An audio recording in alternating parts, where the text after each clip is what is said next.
আসসালামু আলাইকুম বন্ধুরা, কেমন আছেন? আজকে আমি কাজে এসেছি ওয়াটার পিউরিফায়ার নোভা ব্র্যান্ডের।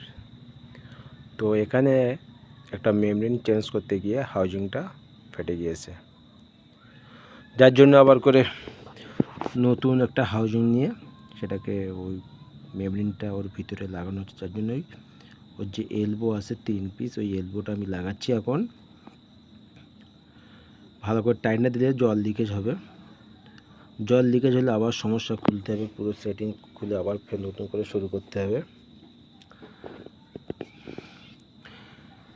তো ওটা লাগানো কমপ্লিট। এবার আমি মেশিন থেকে যে হাউজিংটা ফেটে গিয়েছে, এই যে যেটা দেখাচ্ছি, এটা ফেটে গিয়েছে। ফাটার কারণে,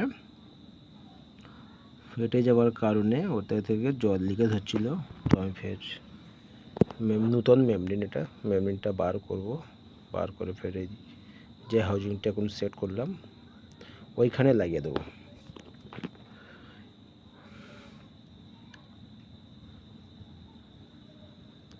লাগানোর সময় হালকা করে একটু টেপ, রিপিং টেপ যে না লাগিয়ে হয়, তো রবারটা আছে যে ওই রবারটা কোনো কারণে দেবে গেলে তখন ঠিকঠাক কাজ করবে না, তখন সমস্যা হবে।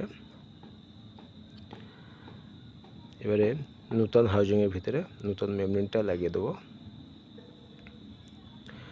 মেমব্রেন যদি প্রেসার দিয়ে না লক করা হয় তাহলে জলের টিটিএস নামবে না। আর হাউজিংয়ের যে মুখটা আছে ওটা ভালোভাবে টাইট না করলে ওখান থেকে জল লিকেজ হওয়ার সম্ভাবনা থাকে। তো আমরা ওটা লাগিয়ে দিলাম। এবার আমরা চেক করব এসবি, কারণ এখানে এসবিরও একটু প্রবলেম আছে, যাকে আমরা সলিনয়েড ভালভ বলি, কেউ আবার এসবিও বলে। তো এসবিটা চেক করব যে এসবির প্রবলেম হচ্ছে কিনা। এসবি থেকে জলটা কম আসছে, যতটুকু প্রয়োজন ততটুকু আসছে না। তো আমরা এসবিটা চেক করলাম। তারপরে আমরা সেডিমেন্ট কার্বন, এটা আগে ছিল পুরাতন, ওটা চেঞ্জ করা হয়নি, আর চেঞ্জ করার প্রয়োজন নেই। 3 থেকে 4 মাস হয়েছে, তখনই মেমব্রেনটা চেঞ্জ করার দরকার ছিল। তো চলছে, হালকা জল বার হচ্ছিল, যার জন্য ওটাও তখন চেঞ্জ করা হয়নি, শুধু সেডিমেন্ট আর কার্বনটা চেঞ্জ করে দেওয়া হয়েছিল।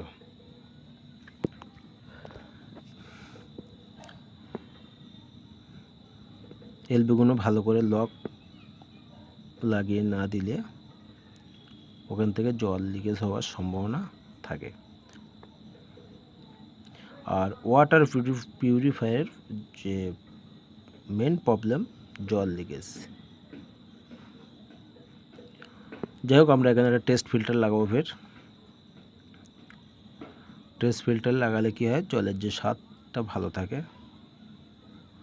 না লাগালেও চলে, তারপরে লাগালে ভালো হয়। প্রত্যেকটা লক আমি চেক করে নিচ্ছি, যাতে পরবর্তীতে জল লিকেজ না হয়। জল লিকেজ হলে আবার পুরো সেটিং খুলতে হবে, তখন মেশিনের ভিতরেও জল পড়বে, কারণ প্রত্যেকটা ফিল্টারে তখন জল থাকে।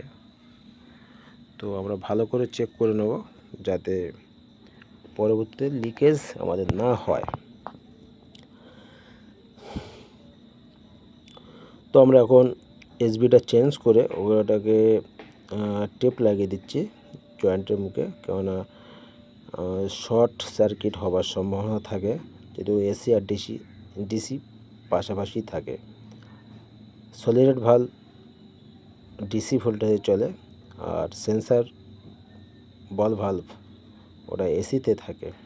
যদি দুটো পাশাপাশি থাকে, বাই চান্স যদি এক জায়গায় হয়ে যায়, তো সেই ক্ষেত্রে সমস্যা তৈরি হবে,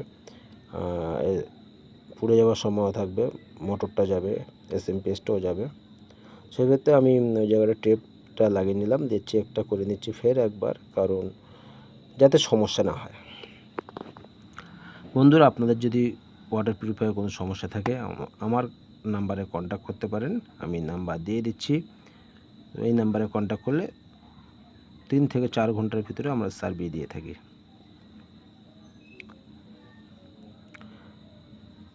টেস্ট ফিল্টারটা লাগানো চলছে, টেস্ট ফিল্টারটা এবার লাগাবো। টেস্ট ফিল্টারে কী হবে, জলের যে গুণগত মানটা ঠিক থাকে। আর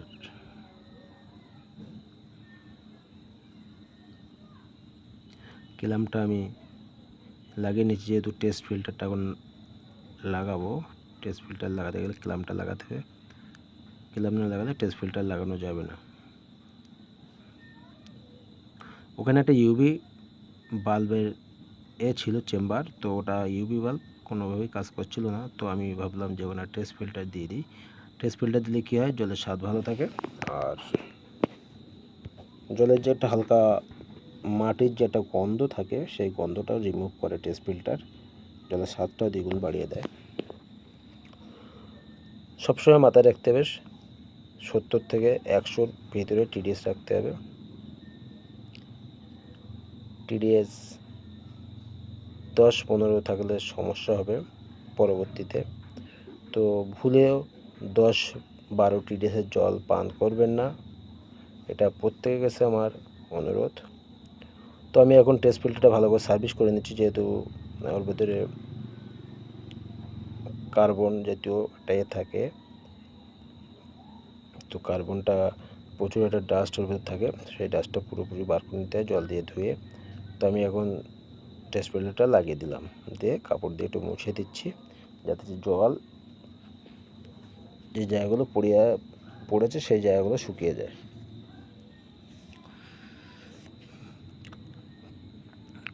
আমি এখন পাইপ দিয়ে এখানে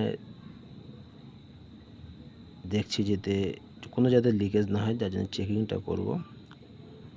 জলের পাইপটা লাগিয়ে দিলাম, কানেক্টটা দিয়ে দিলাম, এবারে কারেন্ট দিয়ে চেকটা করব কোনো জায়গাতে যাতে লিকেজটা না হয়। লিকেজ হলে সমস্যা হবে, লিকেজ হলে আবার সেই প্রথম থেকে শুরু করতে হবে।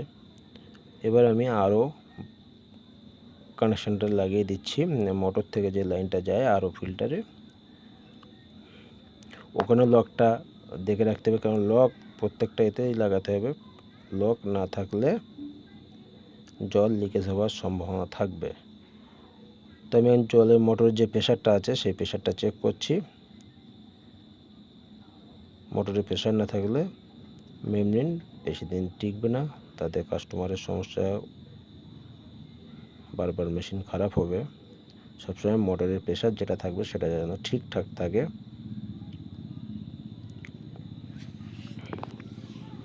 লাগিয়ে দিলাম, লাগিয়ে আমি এখন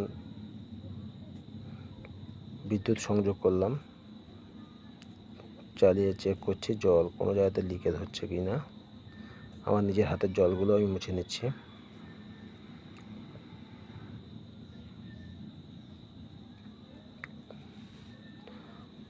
জল আসছে না, যার জন্য আমি ফের বিদ্যুৎটা অফ করে দিলাম, কারণ যদি ফ্লো স্টিক ব্লক হয়ে যায় সেক্ষেত্রে মেমব্রেনটাও চকিং হয়ে যাওয়ার সম্ভাবনা থাকে, যার জন্য বন্ধ করে খালি জলটা ওখান থেকে বার করে দেখবো জল বার হচ্ছে কি না। তো এখন জল বার হচ্ছে, ফ্লো স্টিক ঠিক আছে, জলের প্রেশারও ঠিক ছিল, জল ভালো স্পিডে বার হচ্ছে।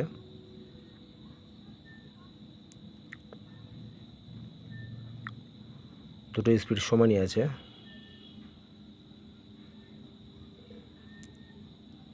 আরতে 5 লিটার যদি পিওর ওয়াটার বার করে নেওয়া হয় তো 5 লিটার ওয়েস্টেজ জল নষ্ট হয়ে যাবে।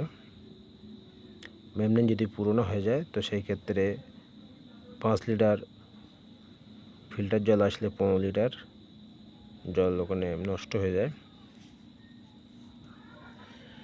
আমার সঙ্গে সাহায্য করছে ওই বাড়ির একটা ছেলে, আমি ওকে ভাই বলে ডাকি।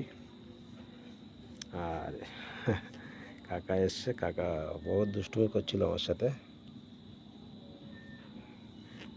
আমি জলের টিডিএসটা চেক করছি, জলের পিএইচ লেভেলটাও ঠিক আছে কিনা সেটাও চেক করে নিচ্ছি, যেহেতু বাড়িতে বাচ্চা আছে বাচ্চা থাকলে জলের পিএইচ লেভেলটা একদম ঠিকঠাকভাবে চেক করে রাখতে হবে। পিএইচ লেভেল ঠিক না থাকলে জলের গুণগত মান ঠিক থাকবে না। কাকিমা এসছে, কাকিমা আমাকে জিজ্ঞাসা করছে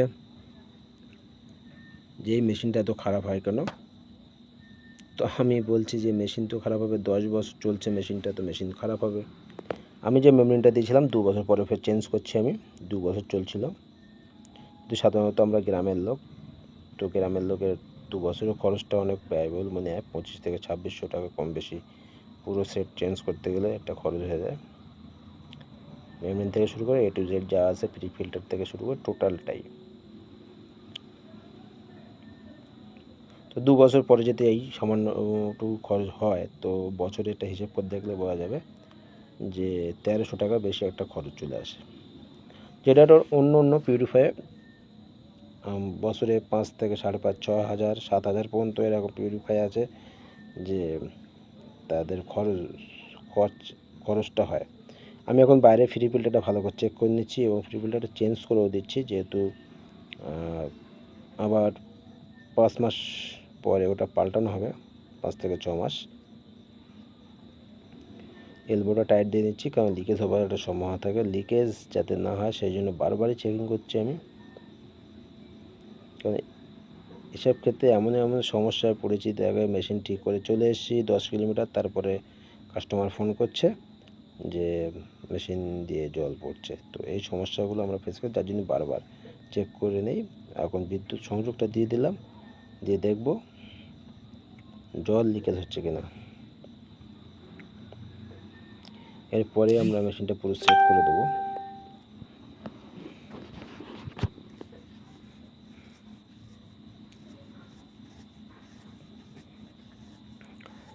জল চলে এসছে,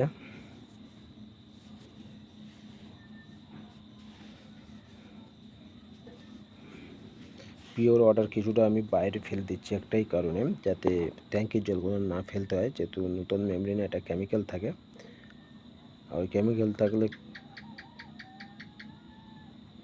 জলে একটা অন্যরকম গন্ধ থাকে, যার জন্য ওটাকে আমরা বারবার জলটা ফেলে দিয়ে তারপরে মেশিনটা লাগিয়ে দিলাম। মেশিন লাগিয়ে কাকিমা আমার জন্য মিষ্টি দই আমার জন্য রেখেছে, যেহেতু কাকিমার মিষ্টির দোকান আছে।